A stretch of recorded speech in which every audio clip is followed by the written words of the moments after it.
faster. I'm going to the maximum. I'm going to the maximum. I'm going to the maximum. I'm bigger, bolder, faster. Bigger, bolder, faster. Bonjour à tous. Donc je démarre cette journée de Cap-Forme aujourd'hui. Donc je suis Laurence Écochard. En effet, je fais partie de la CARSAT, donc la Caisse d'assurance retraite. Et je vais vous présenter pour commencer cette journée ce que l'on propose justement pour prendre soin de soi, de sa santé, dans les offres auxquelles vous pouvez prétendre, dont vous pouvez bénéficier pour vous accompagner, pour prendre soin de vous.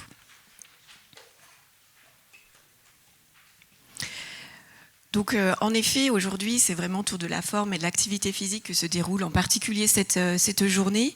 Et vous avez raison, évidemment, de vous préoccuper de ce sujet qui est hautement important pour prendre soin de soi, pour aujourd'hui, pour son devenir.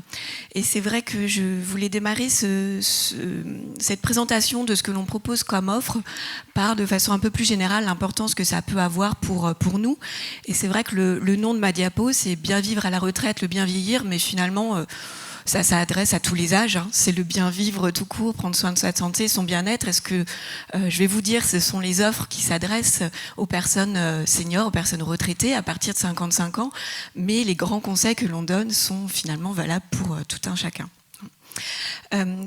Donc c'est vrai qu'on sait qu'aujourd'hui, la question importante qui se pose par rapport à ce bien vieillir, c'est non seulement la vie, on vit de plus en plus longtemps, mais c'est aussi comment vivre en forme aussi pendant toutes ces années que nous avons devant nous. Et donc il y a l'espérance de vie et l'espérance de vie sans incapacité qui est finalement ce que l'on recherche tous. Et il y a un delta entre ces âges, d'une dizaine d'années, parfois 5, 10 ans d'écart entre l'espérance de vie et l'espérance de vie sans incapacité, comme vous pouvez le voir sur les données qui sont issues de l'INSEE. Et donc cette différence-là, elle est liée à ça reste une espérance de vie moyenne pour un groupe d'individus évidemment, et puis c'est lié à plusieurs facteurs sur lesquels on a ou non de l'influence.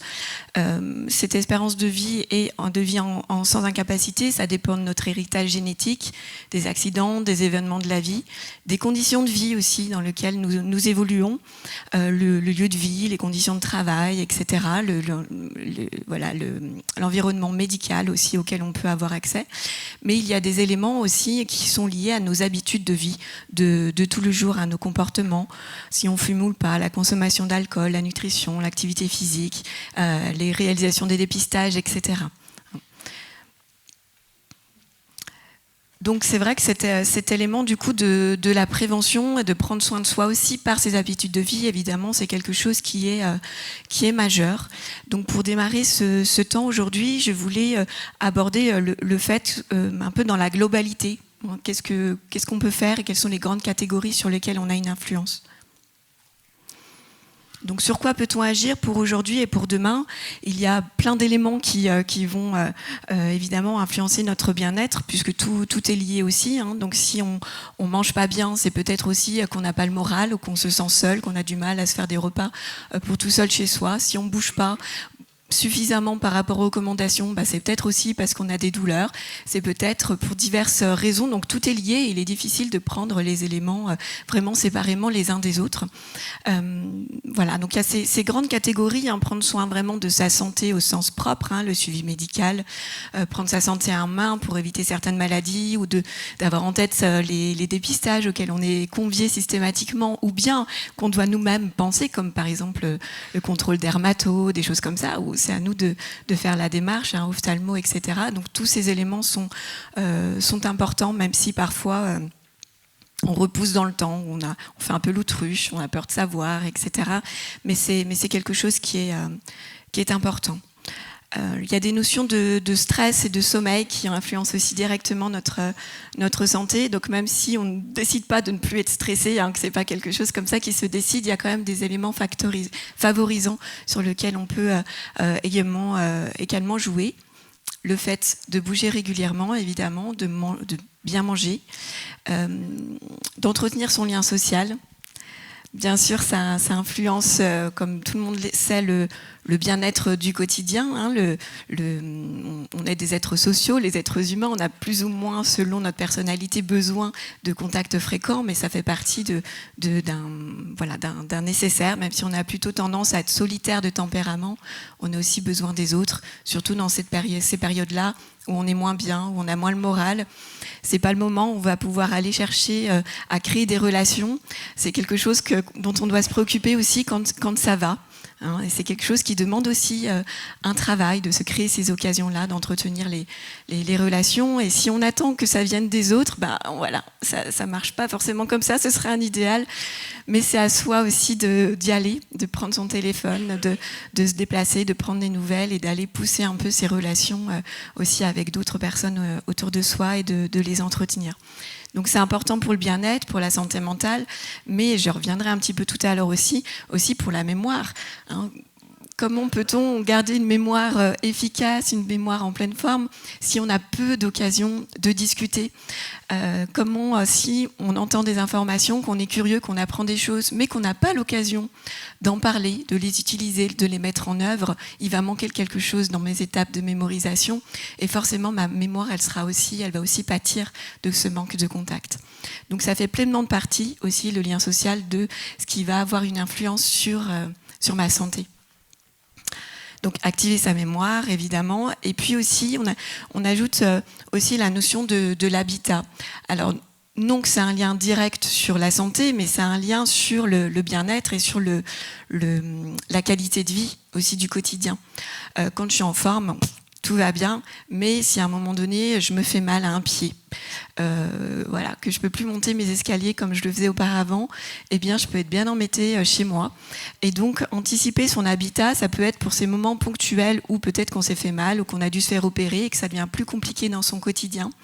Donc, ça peut être déjà pour ces moments ponctuels-là ou pour un devenir avec une perte d'autonomie qui peut-être un jour arrivera. Et plus on anticipe aussi son habitat, alors parfois c'est plus compliqué que d'autres évidemment, hein, mais en tout cas d'y réfléchir, de voir ce qui est possible, c'est quelque chose qui est aussi important pour pouvoir continuer à avoir de la qualité de vie dans son logement, dans son domicile, pour le quotidien et pour pouvoir se donner toutes les chances aussi d'y rester le plus longtemps possible avec une qualité de vie qui nous convienne. Donc ça fait partie aussi de ces grands axes sur lesquels on peut réfléchir et on peut s'informer.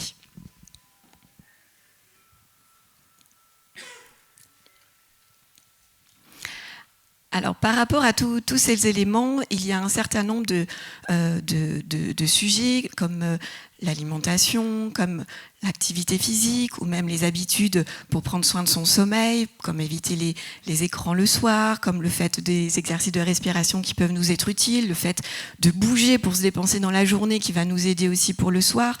Tout ça, souvent, on a en tout cas en tête un certain nombre d'informations qu'on a en tête. Même si on n'a pas tous les détails pratiques, on a en tête des éléments et pourtant, c'est pas parce qu'on sait qu'on le fait.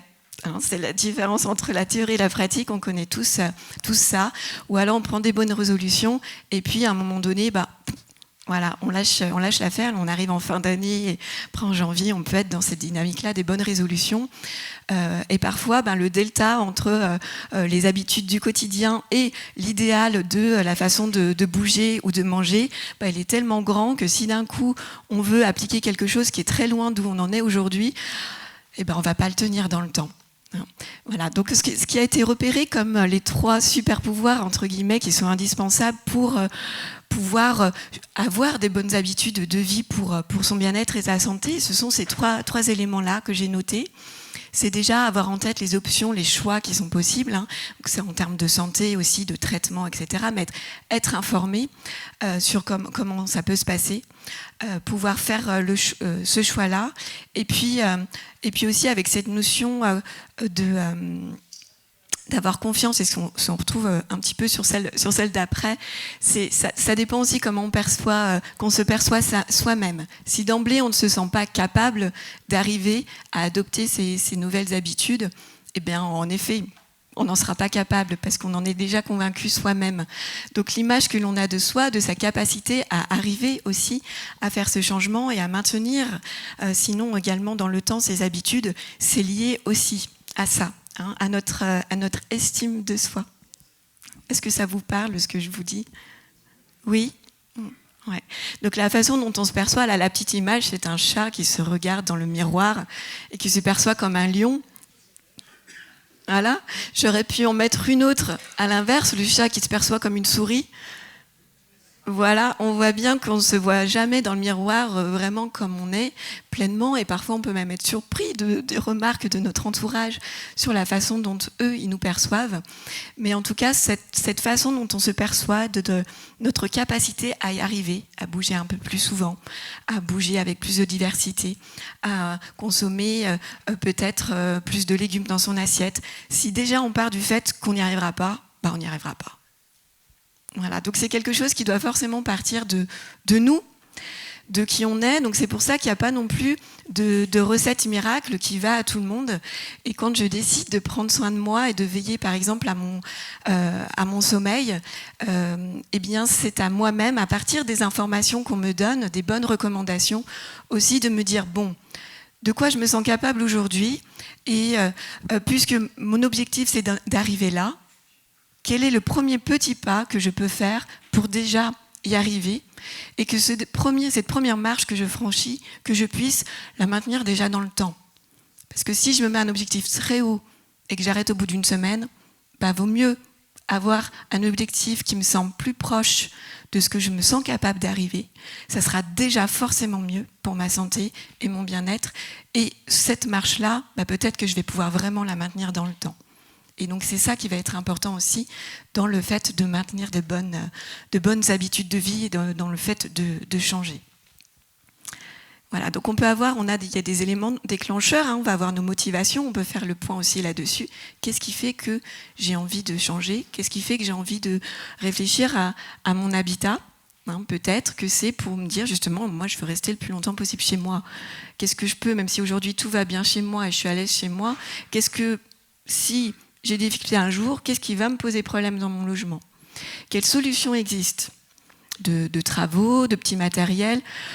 Si c'est pas possible, est-ce qu'il y a un autre endroit où je pourrais aussi me sentir bien, dans un autre logement ailleurs, qui me permettrait d'avoir des commerces à proximité, de ne pas avoir les escaliers, etc. C'est de réfléchir aussi à tout ça. Sans forcément décider aujourd'hui, mais au moins déjà d'y réfléchir et de se renseigner, de s'informer. Et une fois qu'on a les cartes en main, on peut voir où on va. Mais mine de rien, c'est aussi un cheminement psychologique, ces grands changements, par exemple pour l'habitat, et qui sont nécessaires d'avoir en tête si vous voulez prendre soin de vous et de votre santé. Et puis parler de la perte d'autonomie, parler de ces maladies qui fait peur, parler de la mort, c'est pas ce qui fait qu'elles arrivent, ça ne fait pas mourir, et d'y réfléchir, d'y penser, c'est quelque chose au contraire qui permet d'avancer aussi.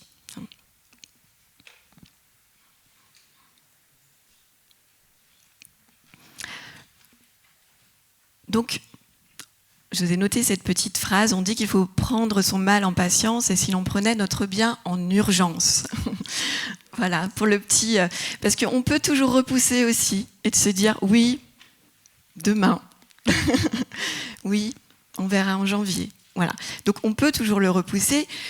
Si on décide jamais de s'y mettre, on s'y mettra jamais aussi. J'entends voilà dans vos échanges entre vous. Donc c'est aussi de le décider. Et parfois on n'a pas besoin d'être complètement prêt et hyper motivé et d'avoir tout prévu, tout notre planning. Ça aide de prévoir, mais de se dire allez hop, telle date, c'est parti. Vous voyez, c'est quelque chose qui va aider aussi de planifier. Donc c'est ma petite proposition de réflexion et qui peut peut-être vous suivre après tout au long de cette journée aussi. Si je décidais de changer, d'améliorer mes habitudes de vie, je commencerais par qu'est-ce qui est le plus important pour moi dans toutes ces catégories-là ? S'il y avait une chose là aujourd'hui, parce qu'on pourrait faire plein de plans sur la comète, on pourrait imaginer plein de choses, tous autant que nous sommes. Mais déjà, si un jour, il y a une chose qui me semblait le plus important, ce serait quoi ? Oui, mais prendre soin de sa santé, c'est tellement vaste. Donc quoi, exactement ? Le sommeil. Ok, mais alors quoi dans le sommeil ? Le sommeil. Oui, alors vous faites comment pour vos insomnies ? Est-ce que vous avez des pistes pour vous aider ? Si vous dormez la journée, vous ne dormirez pas la nuit, madame.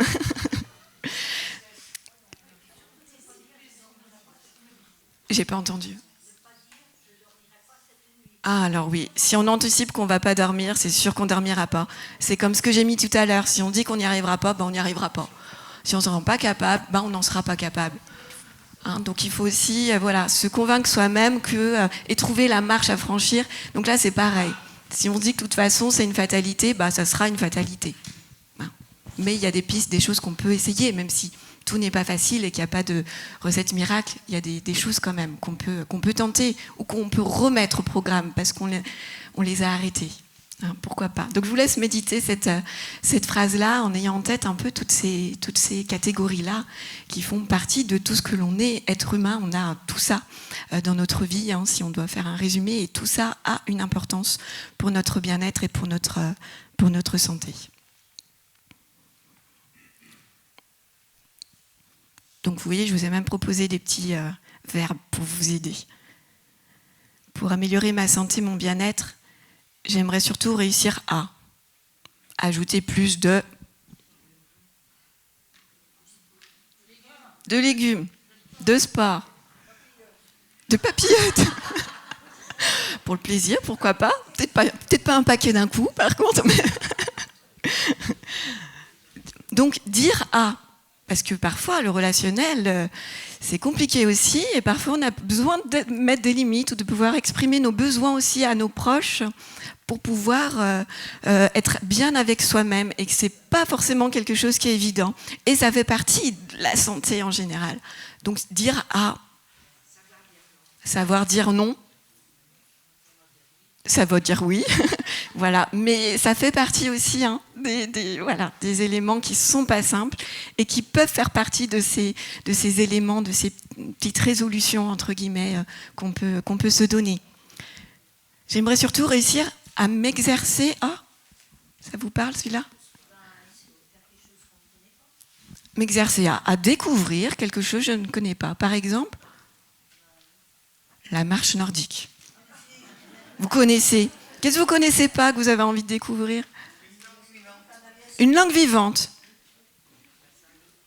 Une langue vivante. Pourquoi pas ? Du latin ? Pourquoi pas ? Langue morte ? Oui, oui, je sais, merci. Voilà, donc faire de la couture. Vous avez toujours rêvé de jouer un instrument de musique ? Pourquoi pas ? Hein ? Et ça sera excellent pour votre mémoire. J'aimerais surtout réussir à arrêter de fumer. Fumer, de boire, de procrastiner.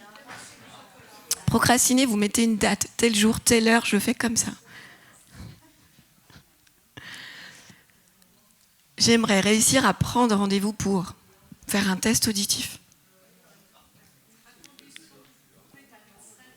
Bien sûr. Oui, mais si en plus on n'essaie pas de prendre rendez-vous, on risque pas de trouver un rendez-vous. Mais tout à fait, c'est un vrai problème. Tout à fait. Mais quand le rendez-vous ophtalmo, il faut le prendre 1 an à l'avance, si en plus moi je mets 1 an à prendre mon rendez-vous, vous voyez ? Donc, je sais que c'est une vraie problématique, mais parfois ces rendez-vous justement aussi de dépistage et de prévention, dépistage, test colorectal, mammographie, par exemple. Eh bien, parfois on le repousse. On verra demain, et puis c'est pas agréable, puis on n'a pas envie. Et puis, je citais le test auditif tout à l'heure parce que autant on va facilement chez l'ophtalmo, autant aller faire un test auditif. J'ai l'impression que c'est plus compliqué à faire. Je vois des têtes qui acquiescent. C'est important aussi l'audition, messieurs, dames. C'est important parce que c'est ce qui fait aussi, c'est important pour votre mémoire. Souvent, la mémoire, c'est quelque chose qui nous préoccupe. C'est important pour la mémoire parce que si j'entends pas bien, je vais forcément aussi moins retenir parce que je serai déjà dans l'effort pour essayer de comprendre ce que dit la personne. Donc j'aurai moins de concentration, moins d'attention possible pour retenir ce qui est dit. En plus, ça met un frein dans les relations. Et donc, du coup, je me mets un petit peu à l'écart, ça isole. Et puis, c'est insidieux, c'est petit à petit. Et donc, à un moment donné, ça devient plus embêtant dans les relations. Mais comme c'est venu petit à petit, on s'en inquiète peut-être moins.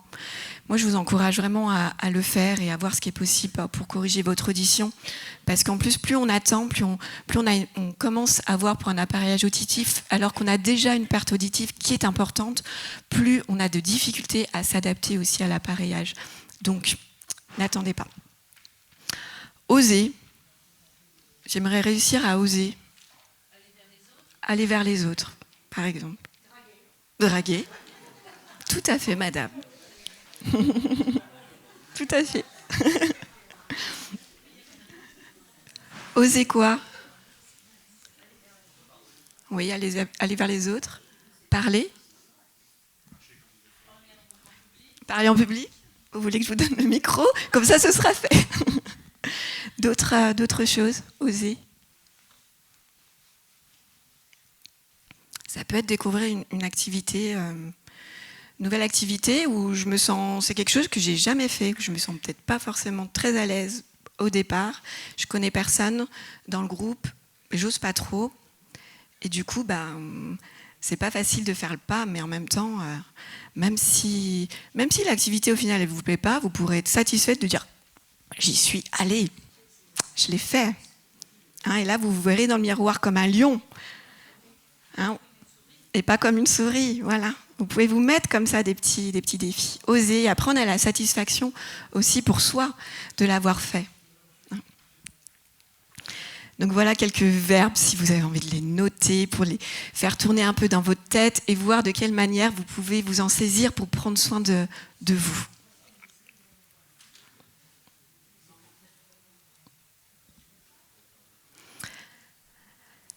Alors ce qu'on vous propose, par rapport à ces éléments-là, c'est aussi de vous accompagner dans ces réflexions-là. Donc la journée aujourd'hui en fait partie, hein, les programmes de Capform. Et voilà, car les caisses de retraite y sont associées. Ce qu'on vous propose au niveau de l'action sociale de la CARSAP en Rhône-Alpes, c'est on a 3 niveaux. 3 niveaux d'action, 3 niveaux d'intervention qu'on propose aux retraités. Le niveau 1, c'est déjà de sensibiliser, d'informer justement sur les effets du vieillissement et aussi sur le projet de vie à la retraite.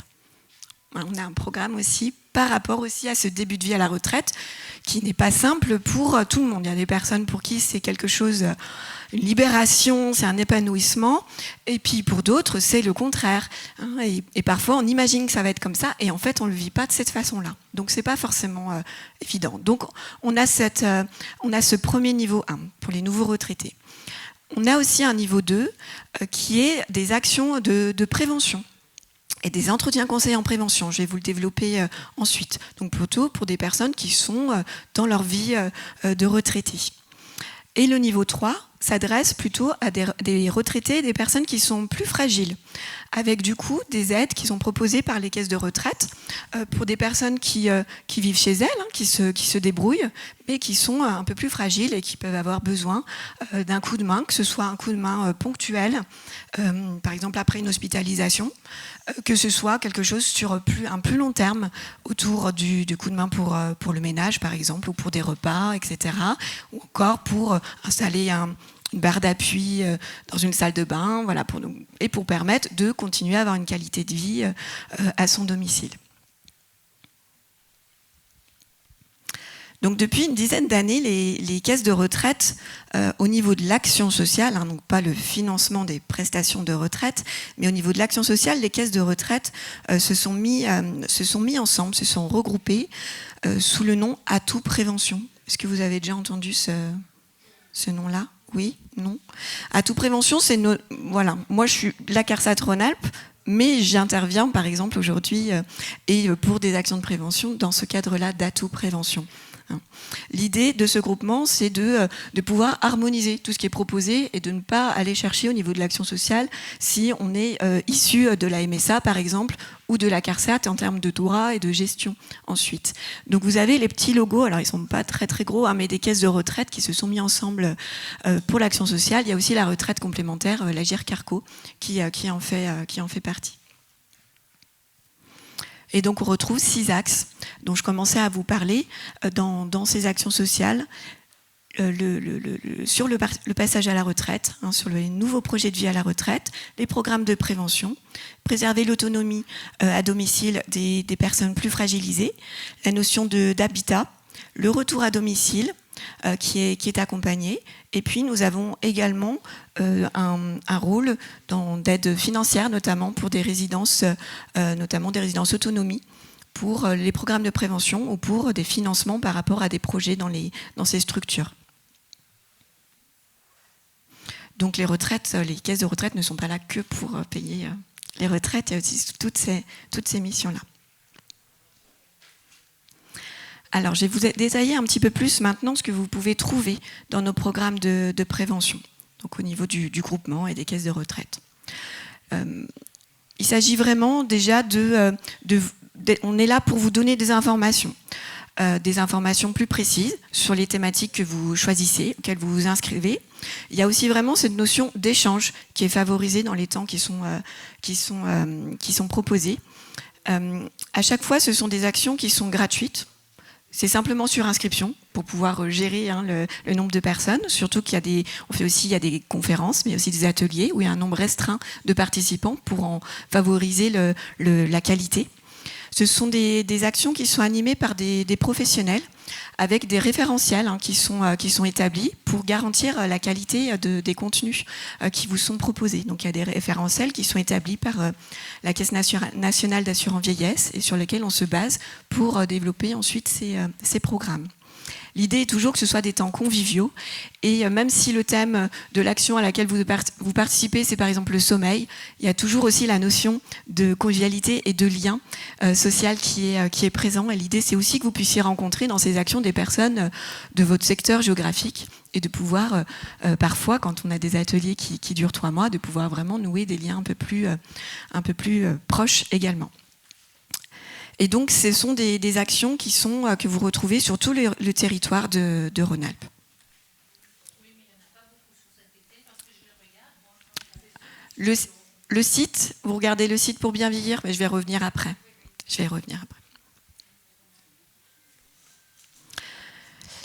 Donc, on a 14 thématiques qui sont développées. Donc, après, en effet, il y a des thématiques qu'on développe plus fréquemment que les autres.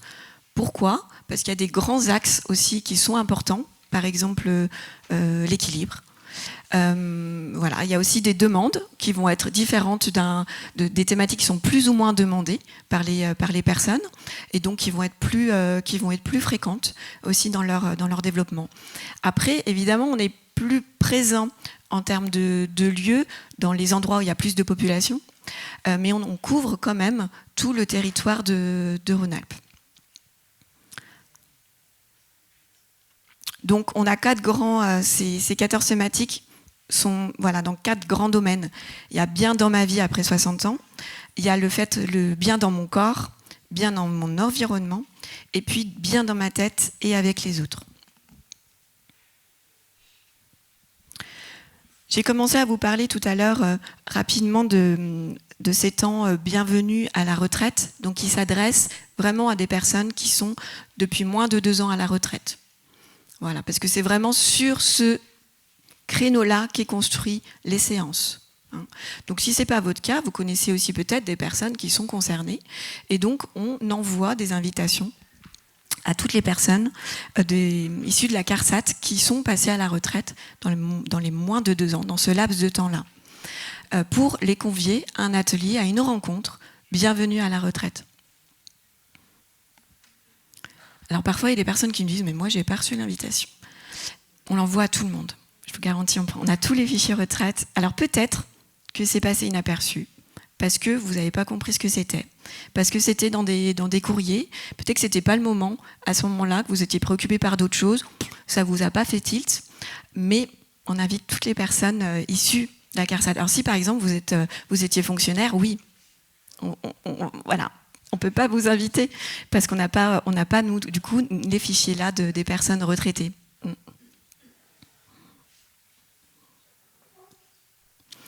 Donc, pour votre information, dans ces ateliers, on développe vraiment des grands actes qui sont autour des démarches administratives, autour des nouveaux projets, des offres d'activités, de bénévolat, de loisirs qui peuvent être aux alentours, et puis aussi sur la notion de prévention et de prendre soin de soi.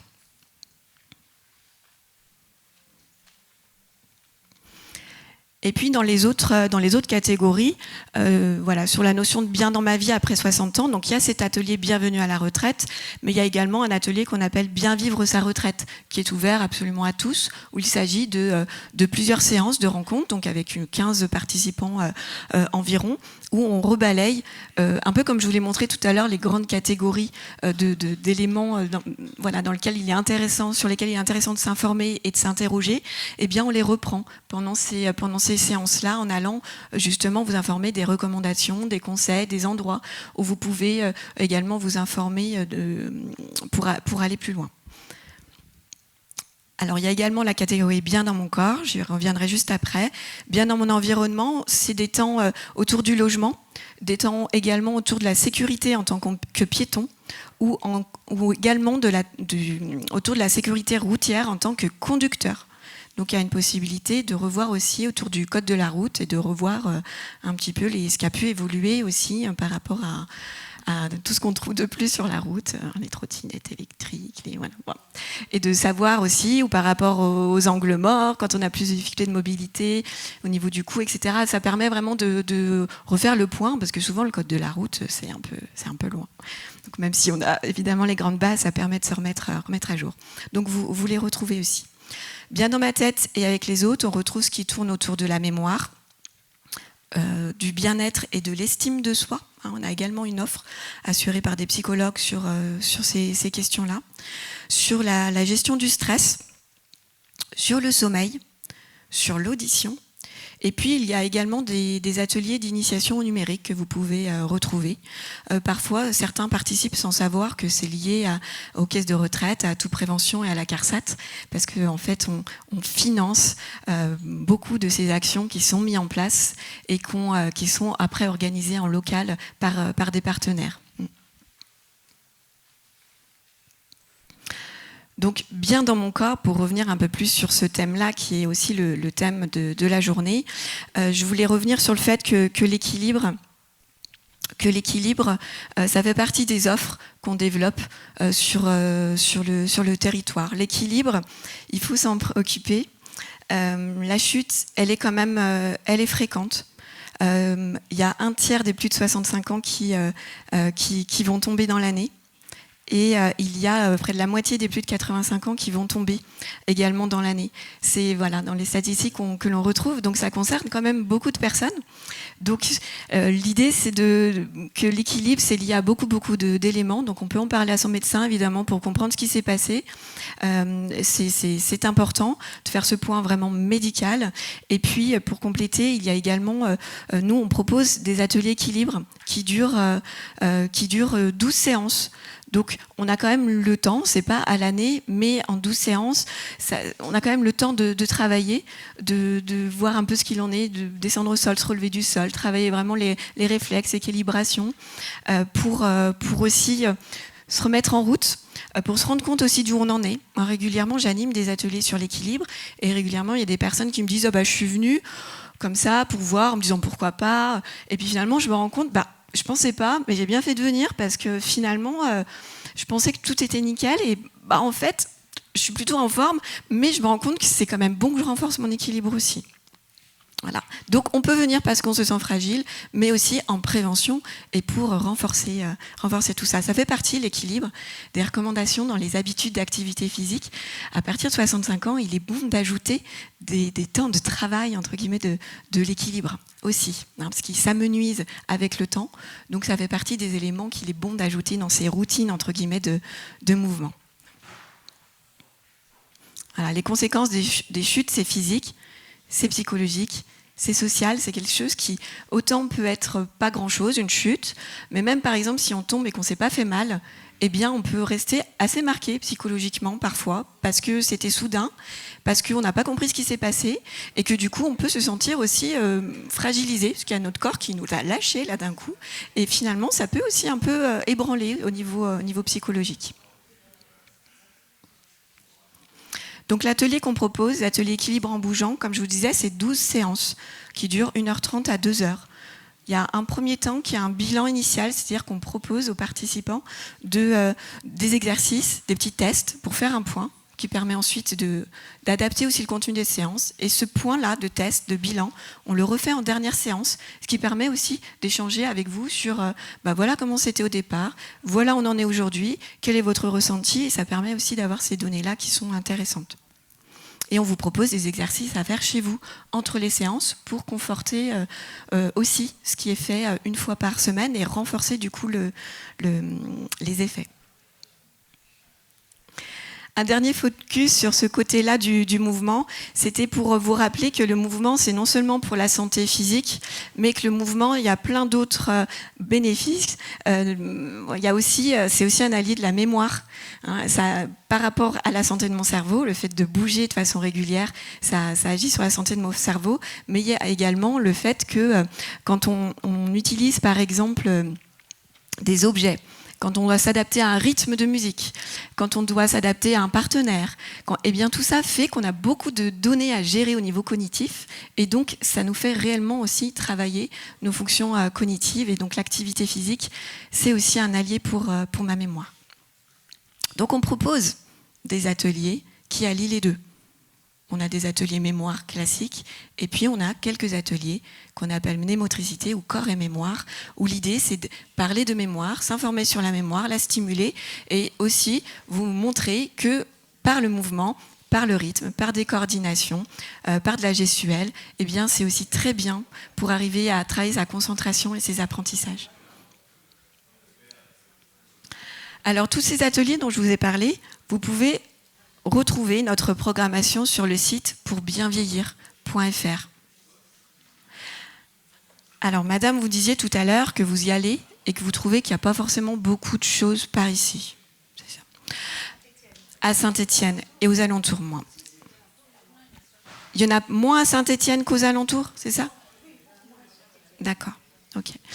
Alors, on essaye, nous, de mailler les territoires. Ici dans le coin, comme dans des zones, dans l'Ain, dans l'Isère, d'être un peu de partout. Bien sûr, il y a des endroits où on est le moins. Là, si vous y allez aujourd'hui, on est en train de faire la programmation pour 2026. Donc c'est possible que là, dans ces mois-là, novembre, décembre, comme tout n'est pas encore ficelé, en fait, vous ne voyez pas sur le site.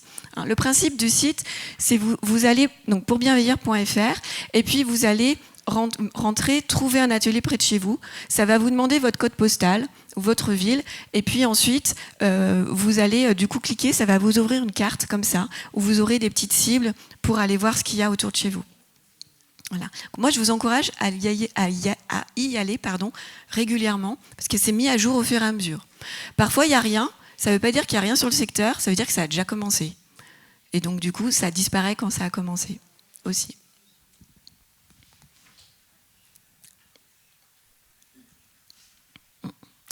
Alors, ce qu'on vous propose également, donc ça c'était pour la partie collective, les groupes, les conférences qu'on vous propose. On vous propose également une démarche plus individuelle. Alors, c'est le questionnaire que vous avez trouvé sur votre chaise. Il en reste encore ici. Si vous n'en avez pas eu, vous pourrez en prendre. Quel est le principe ? Le principe, c'est que on a trouvé en Rhône-Alpes, et vous avez de la chance, c'est la seule région où ça a lieu en France, qu'il était intéressant de aussi vous proposer un temps individuel. C'est-à-dire qu'en collectif, c'est super. Il y a une dynamique, il y a des informations, des échanges qui permettent de partager des bonnes habitudes, etc.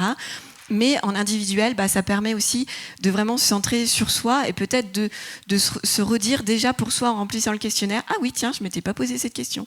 Ah oui, qu'est-ce que je mets là ? Satisfaisante, insatisfaisante. Et ça permet aussi un peu de s'arrêter un temps et avoir un regard sur soi-même. Et l'objectif, nous ensuite, c'est de vous proposer un retour. Hop, j'avance un petit peu. Donc l'idée, c'est de faire le point sur vos habitudes de vie, aujourd'hui, à un instant T.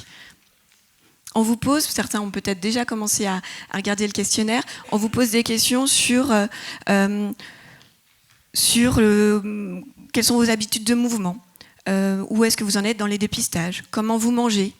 Comment vous sentez au niveau du moral, dans vos relations? Est-ce que vous êtes plutôt à proximité de commerce, plutôt éloigné? Vos projets, voilà, vraiment ça touche des divers sujets de la vie. Il y a 80 questions, c'est assez long. Et c'est justement ce qui en fait sa qualité. C'est que derrière, on va vous faire un retour. Et c'est parce qu'on a ces 80 questions qu'on va pouvoir affiner pour avoir un retour qui soit le plus intéressant pour vous. Donc le questionnaire, vous l'avez en version papier, je vous l'ai proposé. Sachez que vous le retrouvez également sur le site internet de la CARSAT Rhône-Alpes sur les services en ligne. Je vous l'ai écrit juste après. Donc c'est à partir de 55 ans, même pour les personnes qui n'ont pas un statut de retraité, on est ouvert à tous. Et parfois certains d'ailleurs le font en prévision aussi de leur retraite. Donc, ce qu'on vous propose en retour, c'est un bilan de prévention qui vous est remis, qui vous est retourné par mail ou par version papier, selon ce que vous avez indiqué. Et donc, ça, c'est quand tout est au beau fixe. On s'arrête là, c'est-à-dire que vous avez vraiment tout à l'air d'aller très très bien dans votre vie. Il suffit de pas grand-chose pour qu'on se dise qu'on peut vous apporter un conseil, une information qui peut vous être utile. Donc, dans ce cas-là, qu'est-ce qu'on fait? On vous téléphone. On vous téléphone, donc ça peut être moi, ça peut être une de mes collègues, et on vous propose un entretien conseil en prévention. C'est un entretien qui se passe par téléphone, qui dure 45 minutes. Donc il y a un vrai temps d'échange, on a le temps. Et on ne repart pas de toutes les questions, on parle de ce qui ressort dans vos réponses. Et du coup, c'est l'occasion d'échanger. Par rapport à comment vous le ressentez, etc. Vous donner des conseils, vous donner des lieux, peut-être des sites internet pour avoir plus d'informations, des orientations en fonction de vos réponses. Si vous êtes dans une situation qui est un peu plus fragile actuellement, on peut vous proposer quelques rendez-vous supplémentaires pour vous soutenir dans cette période-là. Parce que vous ne sentez pas bien ou parce que vous êtes tout près d'avancer dans une prise un changement d'habitude. Vous êtes prêt à arrêter de fumer. Là, vous êtes à 2 doigts de bouger davantage. Voilà, mais il vous manque un petit quelque chose pour vous mettre en mouvement. On peut être là aussi pour vous donner ce petit élan supplémentaire pour vous trouver la motivation et déclencher cette nouvelle habitude.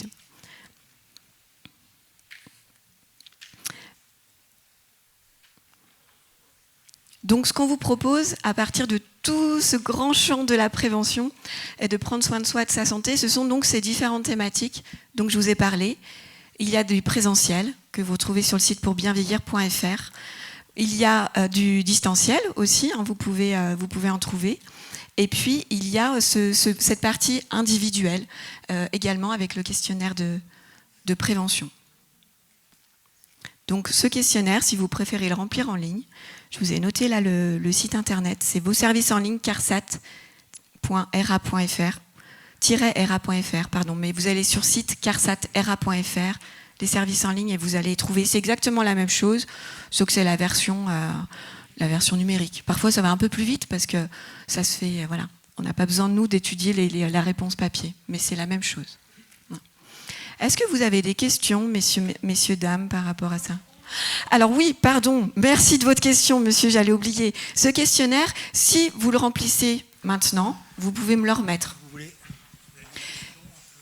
Si vous préférez prendre le temps de le remplir chez vous, vous avez, quand vous ouvrez la première page, vous avez une adresse postale. À l'intérieur, hop, il y a un petit encadré ici, et vous avez l'adresse postale sur Lyon. Donc, vous le pliez dans une enveloppe, vous mettez cette adresse, vous nous le postez, et nous ensuite, on le réceptionne, on l'étudie et on vous fait ce retour. Et si on n'est pas de la retraite de la fonction publique ? On est ouvert à tous. C'est une offre qui est ouverte à toutes les personnes à partir de 55 ans qui résident en Rhône-Alpes.